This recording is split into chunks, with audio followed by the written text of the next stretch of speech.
through Aerolito Cave in Cozumel, Mexico when something went horrifyingly wrong. This is his story.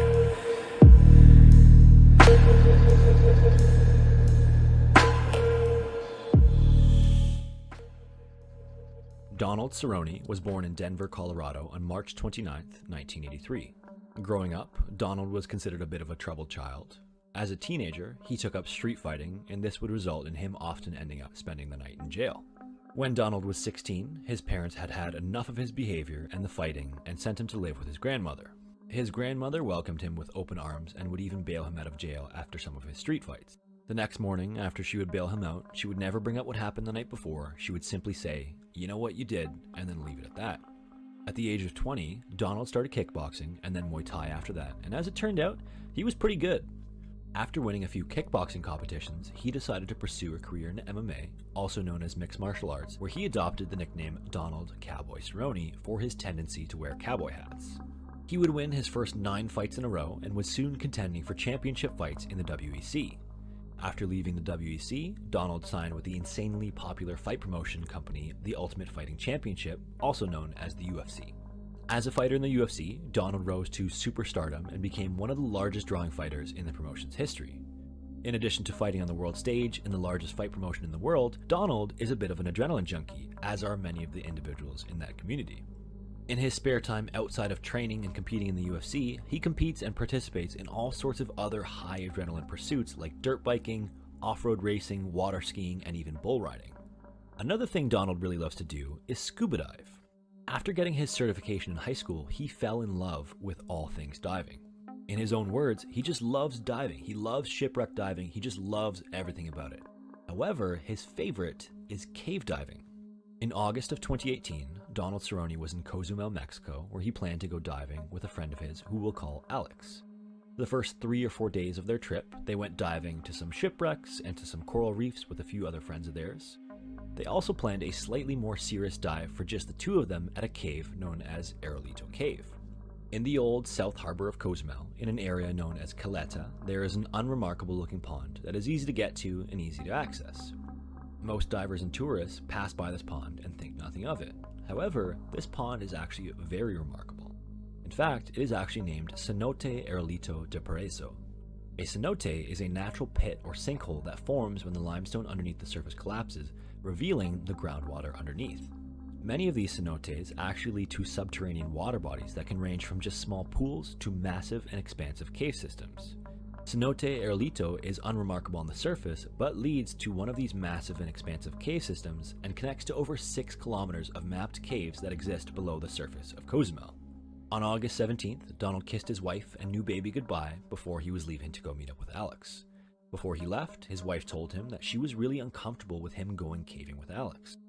The reason she was uncomfortable was that she was worried about Alex's capabilities as a diver. For many years, Alex and Donald had been caving together, and Alex was even sort of a mentor to Donald. But Alex was now getting older, and his motor skills had declined with age. His mind was still as sharp as ever, but his body just couldn't keep up. Donald reassured his wife that everything was going to be fine, and that he was going to come home after the dive, just like always. His wife was still worried though, and so as an extra precaution and to reassure her, Donald ordered an extra cylinder of air. Originally, he had planned to take 2 cylinders for the dive, and so now he would have 3 total. For their dive, as is typical in cave diving, they would be diving in thirds. This means that they were going to use a third of their air going in, a third coming out, and then they would have a third in reserve in case something unexpected happened. In cave diving as well, the first divers who discover and map out a cave will run long ropes called guidelines throughout the cave to help divers find their way in and out of the caves. This is because many of these caves are massive and winding, low visibility corridors that are just difficult to tell apart, making it easy to get lost if you're not familiar with the system.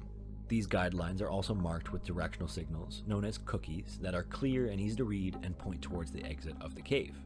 One of the leading causes of death in cave diving is when the guidelines are improperly used or improperly marked by the divers as they navigate the cave. These guidelines typically come in 2 different varieties. First are the fixed or main lines that are permanently installed in the cave system and eliminate the need for divers to install a large portion of the lines in a cave each time they dive. These can either start right at the exit or bit into the cave to ensure that recreational divers don't find them and then enter the caves without proper training or equipment. Main lines are also not all connected, requiring that divers bring reels with them to connect from one to the other using lines known as jump lines. Jump lines are attached by divers as they move through a cave to connect from one main line to the next. Jump lines are also removed by divers as they exit a cave to help simplify the lines within the system.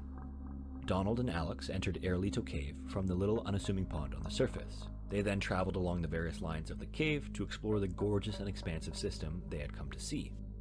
At some point, they needed to transition from one line to another. Alex went first and grabbed his light and hung it around his neck so that he could make the switch with two hands. As Alex went to tie off, his buoyancy device, which is a little device that fills with air to increase or decrease your buoyancy, got loose and shot up to the ceiling of the cave. He then kicked his feet, spun around, and when he did that, the guideline, their lifeline, wrapped itself around him. Donald immediately swam over to Alex to help him try to untangle the line, but Alex started panicking. He then started thrashing violently, spinning around, hitting the walls of the cave, and kicking up all of the silt from the bottom of the cave. Silt is the dust and sediment that sits at the bottom of the cave, and when it gets kicked up in the small spaces inside of a cave, it brings the visibility to almost zero. It's like swimming around in mist so thick that you can barely see the hand in front of your face. And Airlito Cave was now completely silted out. Knowing how dangerous this situation was, Donald took a few big steps backward away from Alex so he didn't get caught in the line either, and so he could regain visibility. Within arm's reach of the main line now, Donald watched helplessly as Alex thrashed around even more. One of the unspoken rules of cave diving, according to Donald, is that you only worry about yourself in a panicked situation. The idea is that the panicked person poses a threat to anyone trying to help, and there's no reason for two people to die if one person can still make it out. As he sat there, holding the main line, he looked towards the exit of the cave and knew that he was safe if he went that way. He knew where the exit was, he could easily swim to it, and be sure that he would get out alive.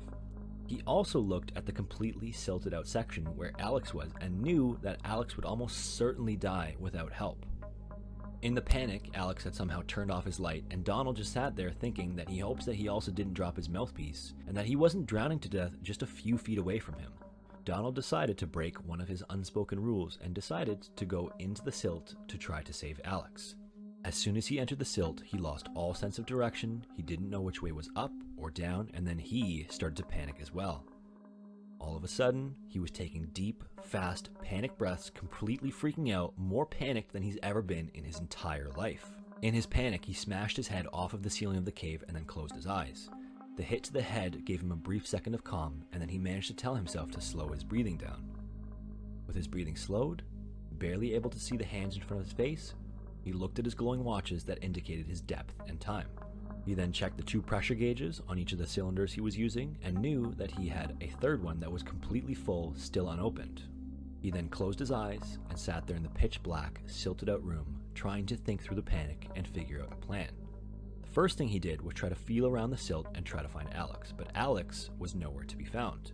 Thankfully, he had calmed himself down a little bit more and then decided to start moving his hands along the wall of the cave to see if he could figure out where he was. Typically in good visibility, divers will make a mental note of the different landmarks in the cave so they can find their way out. But the channel that they were in was one that they were on their way to explore. They weren't coming out of it, so it was entirely unfamiliar to him. He then decided to check his compass because when they came into the cave, he had measured the direction of the exit from the first jump to be 126 degrees. This was a bit of a long shot because in the winding tunnels of a cave, you can be facing the correct direction towards the exit, but if you're not in the right section of the cave, that direction might just lead to the wall of another tunnel. Without any other choice, he tried to swim in that direction, but immediately came up on a wall. He then tried to swim lower and went right into another wall, and now he was right back in full panic mode. So now he's kicking and thrashing and freaking out and swimming violently, and then all of a sudden, he exited the silt and stumbled on the main line. Donald grabbed it and tried to calm himself down once again, but there was a new problem. He was on the wrong side of the silted section of the main line. Behind him, deeper into the cave, was silt-free and clear. The way out of the cave, the way that he needed to go, was completely silted out still, and the exit was almost 1,000 yards away. In addition, there was a jump in between where he was and where he needed to be, meaning that he would have to find his way untethered through the silt to make it out of the cave. He sat there for a moment, thinking about the maps of the cave that he had scoured before they entered that day. He knew that up ahead there was a split in the cave. One side went to the exit, and the other went deeper in the cave. So, he re-entered the silt and started to feel around and managed to find a hole. Not sure if this was correct or not, he kept on going and came up on another hole. He felt around and thought that it felt familiar and decided to swim into it. But then he noticed that he was swimming against the current. When they had come into the cave, he also noticed that they were swimming against a small current, meaning that given that he was now traveling in the opposite direction, he was swimming in the wrong direction. Beginning to panic once again, he frantically swam back to the main line on the opposite side of the silt. Sitting there literally hyperventilating from panic, all he could think of that morning was when he kissed his wife and baby and assured them that he was coming home. So he swam back into the dark abyss of silt once again and panicked once again. And now, in the pitch black darkness of the cave, he thought to himself, all of this heavy breathing is sucking all of the air out of my tanks. So in addition to being lost in the darkness, he started to worry about running out of air entirely. Trying to calm himself, he looked at his watch and then his gauges, and then back at his watch, and managed to figure out that he had roughly an hour left of air. He started to think about what would happen once he ran out of air. On the air-only system he was using, once he ran out, the mouthpiece would just fill with water, and then he would inhale the water and he would drown. Ironically enough, one of Donald's biggest fears is drowning. So, not wanting to drown, he grabbed his buoyancy device and began breathing into it to fill it up completely. With it full, he shot up to the ceiling of the cave and was now resting upside down. At first, he sat there thinking about his wife and daughter and thought about grabbing his grease pen and notepad to write a letter to them about how he had messed up and how sorry he was. Then he thought about how terrified he was of drowning and decided that once he ran out of air, he would breathe from his buoyancy device until there was no more oxygen left in it. Once it was only expelled carbon dioxide, he would keep breathing until he slowly passed out, at which point he wouldn't be awake when he drowned. As he sat there thinking about writing the goodbye note and how he intended on just going to sleep in the darkness, he was infuriated with himself that he was giving up hope and succumbing to the situation. He thought to himself, I'm a fighter, that's not what fighters do, and so he began crawling along the ceiling of the cave upside down. This time, he remembered that there was a large crack that ran the length of the cave on the ceiling.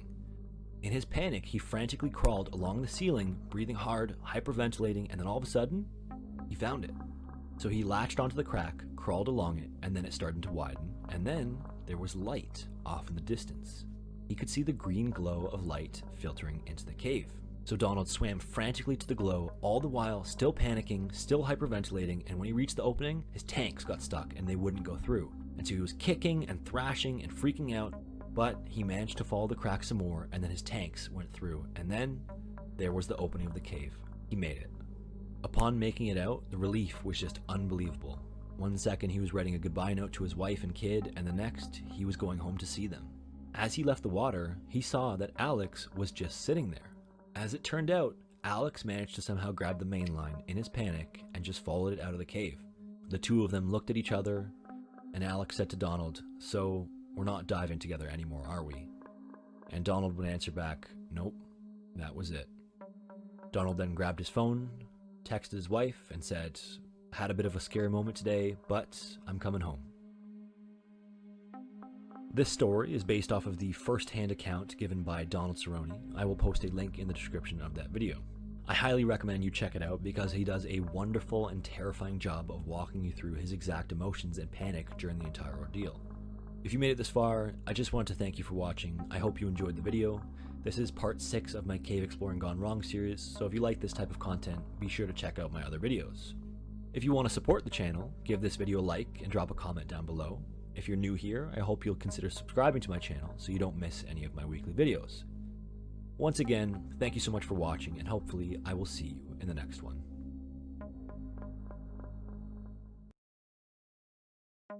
Vorovkina Cave.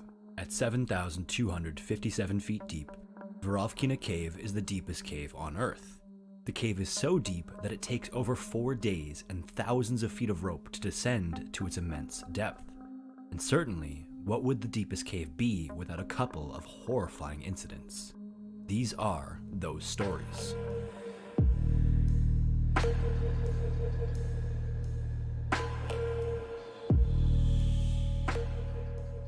On the border of Russia and Georgia is a mountain range known as the Caucasus Mountains. This mountain range is notable for a few reasons. First, it's home to Europe's highest peak, Mount Elbrus, at 18,500 feet. Then, on the western side of the region of Abkhazia is a sub-range of the Caucasus Mountains known as the Gagra Range. There are some decent-sized mountains in this area as well, the highest among them is just over 11,000 feet, but this area is notable for another reason. The Gagra Range is primarily a limestone mountain range carved out by rivers over its geological history. The prehistoric rivers created a bunch of deep canyons and the largest caves on Earth that are currently known. In fact, the Gagra Mountains are home to 4 of the deepest caves anywhere on Earth, and the deepest of these is Vorovkina Cave at over 7,000 feet deep. For context, that's the same as stacking 23 Statue of Liberties on top of one another. The entrance to Vorovkina Cave is also located at an altitude of 7,500 feet, meaning that you have to climb up a literal mountain to get to it. Once you're up there, you're still surrounded by the rocky cliffs of the mountain ranges, and then in the middle of these cliffs is a fairly unremarkable looking hole in the ground. It's obvious that it's the entrance to a cave, but you never expected to descend for over a mile into the earth.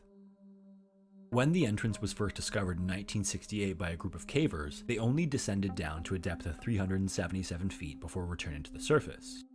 Then in 1983, the cave was discovered for a second time by a separate team of speleologists from the Parevo Speleal Club from Moscow.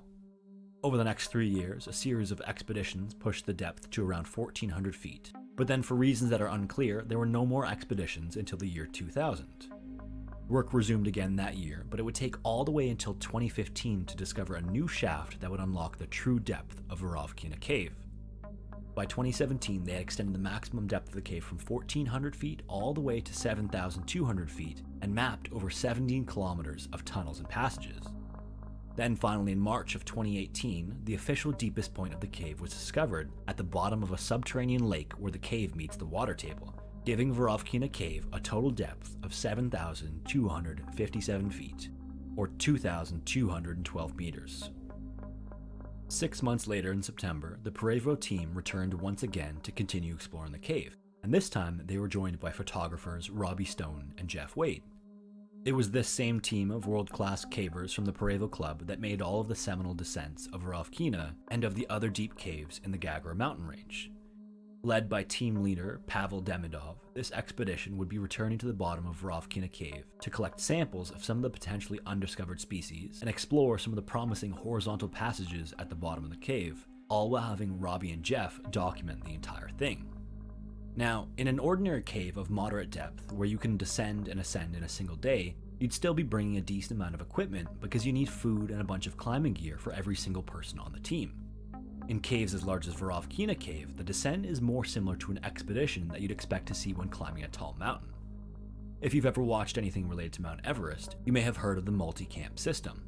These camps are established higher and higher up the mountain to store food and gear and for the climbers to sleep and stay in between climbing. For multi-day expeditions on a mountain or in a deep enough cave, the amount of gear becomes way too much to transport at a single time. People have to climb up and down in advance to transport load after load of the necessary equipment to ensure a safe attempt. And Vorovkina Cave is no different. In fact, because of how deep it is, it has a total of 6 camps at various depths on the way to the bottom. From the entrance, climbers have to put on special clothing, harnesses, and helmets fixed with headlamps. They then descend down the first shaft into the darkness and move through a series of tight tunnels and passages to reach the first camp at 2,000 feet. This camp is a permanently installed camp where gear and equipment are stored year-round for emergencies. Then, over the course of the next 4 days, Robbie, Jeff, and the Parevo Speleal Club made their way to Camp 6 all the way down at 6,900 feet. On their way, the temperature was just a few degrees above freezing. They crawled through mud and water, impossibly tight squeezes, and descended down 100-foot shafts over nothing but air. The thousands of feet of ropes that they used to make the descent were their only means of transportation in and out. Then finally, they set foot onto the flat, sandy Camp 6 set up in a large horizontal tunnel. This would be their home for the remainder of the expedition. Over the next 3 days, the team set out from their camp to complete all of the tasks they had intended. One of these was to bring Robbie and Jeff to the lake that sits at the bottom. When they got there, they were stunned to see this beautiful turquoise water surrounded by jet black limestone. The lake is 50 feet long, 25 feet wide, and is actually 28 feet deep. If not for the lights they brought, it would sit there in complete darkness, entirely without color.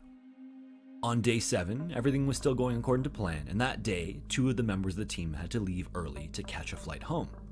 When they got up to Camp 3, there was a ton of water pouring into the cave. A massive storm up on the surface had caused a flood pulse to send thousands of liters of water rushing in. Inside these caves, you can't really communicate wirelessly because of the thick layers of rock, so instead, cavers have to run a physical line the entire length of the cave to communicate. The two team members immediately tapped into the cable to warn the others about the flood pulse headed their way. Down at Camp 6, they weren't all that worried when they initially got the call. Flood pulses are a common thing that cavers have to worry about. A single milliliter of rain is 1 liter per square meter, meaning that a single square kilometer receives 1,000 liters of water if just a single milliliter of rain falls. In heavy rain, that number is significantly higher. All of this water then bursts down into caves in equally huge volumes and can last for hours depending on the volume of rain and how long it rains for. Again, they weren't all that worried when they first got the call. The Parevo group is world class and their plan was to monitor the water level and then plan accordingly. Camp 6 had also been set up off of the main vertical shaft in what looked to be an area away from the flow of water. It was also at 6,900 feet, whereas the total depth was over 7,200 feet. For the water to reach them, it would have to fill up 300 feet of passages below them before it would reach them. About half an hour after they received the call, they heard the first sound of water approaching. It started off as a faint rumble and slowly grew like a train approaching. By the time it was just about to reach camp, it was so roaring loud that it was almost deafening. The entire cave shook like a constant earthquake was going on. Robbie had just started breakfast when the noise really started, and he and the others rushed out of their tents to see the approaching storm. As they turned their headlights towards the vertical shaft, a fire hose of water came pouring down. Robbie stood there with his mouth open and almost dropped the food he was holding. Not nearly as experienced as the Parevo team, Robbie was really concerned by the volume and speed of the water rushing in. But again, the spot they were in was completely dry, so he tried to stay calm like his Russian comrades. About 2 hours into the flooding, with no signs of it slowing, one of the team members noticed a gurgling sound coming from a small hole near the tent. He looked into the hole and couldn't see any water, but he figured he should tell the team leader anyway. Pavel agreed that this was a bit concerning, so they decided to go and check out a nearby siphon to see how much the water table had risen. They returned about 5 minutes later and looked into the hole once again. This time, not only could they see water, but it was rising so fast it was sloshing up around against the walls and almost out of the hole. The team member looked back at Robbie, and Robbie saw that his face had gone completely white. Immediately, he knew that this meant that they needed to leave and leave right away. With the sound of water still almost deafening, all hell broke loose in the camp. No one expected to be leaving that day, but now everyone was running around packing up essential gear. Robbie and Jeff pulled on their latex suits over their fleece base layer. After that, they slipped on their abrasion-resistant nylon shells and harnesses. Robbie then made the tough decision to leave all of his camera equipment and personal items. Literally tens of thousands of dollars of equipment. He knew he couldn't risk being slowed down or it could cost him his life or the life of one of his teammates. He pulled all of the memory cards out of the cameras, placed them in a Ziploc bag, and then slipped them into his latex suit. At the very least, he could save all of the pictures he had taken. With that, he called out to the others that he and Jeff would start their ascent, and then they started off for the vertical shaft out of the quickly flooding Camp 6. This would be the last interaction that they would have with the Russians at Camp 6. The remaining members of the Parevo team would wait for the team leader Pavel before starting their ascent. As Robbie and Jeff made their way to the vertical ropes, they reached a narrow traverse, almost like a bridge that went along one wall. Prior to the flooding, the chamber beside the bridge was 60 feet deep and 25 feet wide of nothing but air. Now it was almost completely flooded, almost coming up over the side of the bridge. At the end of this narrow traverse were the vertical ropes and the source of the water pouring into the cave. Robbie stepped into the waterfall pouring down from the shaft and clipped his ascenders to the rope. Then he put his head down, took a deep breath, and started making his way up the rope as the water pummeled him from above. The water was coming down so hard it felt like it was crushing and suffocating him.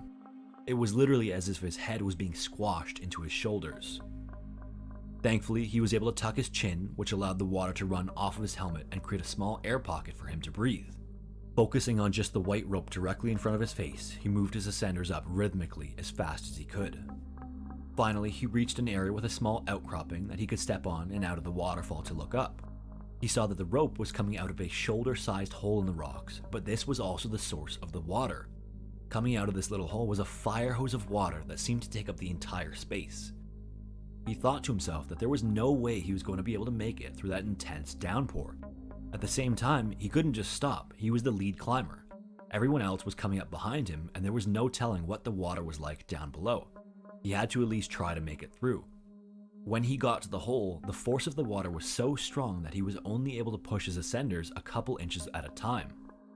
He finally made it through the squeeze and then realized that Jeff would have to do the same thing. He had no idea whether or not Jeff would be able to make it, so he just kept climbing as high as he could to get out of the way. In his panic, he hadn't realized that this new section of the cave was mostly dry. The water flowed down a different route to the squeeze, so he was relatively safe where he was. But because he was so full of adrenaline, he was mindlessly climbing for his life as fast and as high as he could.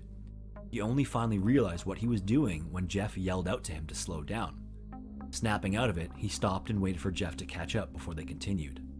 When Jeff reached him, his face was white, his eyes were wide, but he exclaimed that they were at least alive. The two of them silently wondered if the same could be said for the Prevo team down below. Robbie and Jeff eventually made it up to Camp 5 at 6,200 feet, where they waited, hoping they would see the Russians any minute. As the cave continued to shake around them, they occasionally looked down over the edge into the abyss. Miraculously, down below they saw a single headlamp slowly making its way up the shaft. When he was finally close enough, they realized it was Andre. After he climbed up into camp, they asked him if he had seen the others, and he just shook his head silently. They all sat there thinking about the worst case scenario. Down below, by the time Pavel had returned from the siphon, the bridge that Robbie and Jeff had walked across was completely submerged. The rest of the team members had to actually swim to reach the vertical ropes. The last to swim out was Pavel, and as he was making his way out, the chamber had become a swirling vortex. All of the water draining deeper into the cave had turned into a giant whirlpool. When he went through it, it spun him around and he had to swim hard to make it to the line. By the time they were ascending,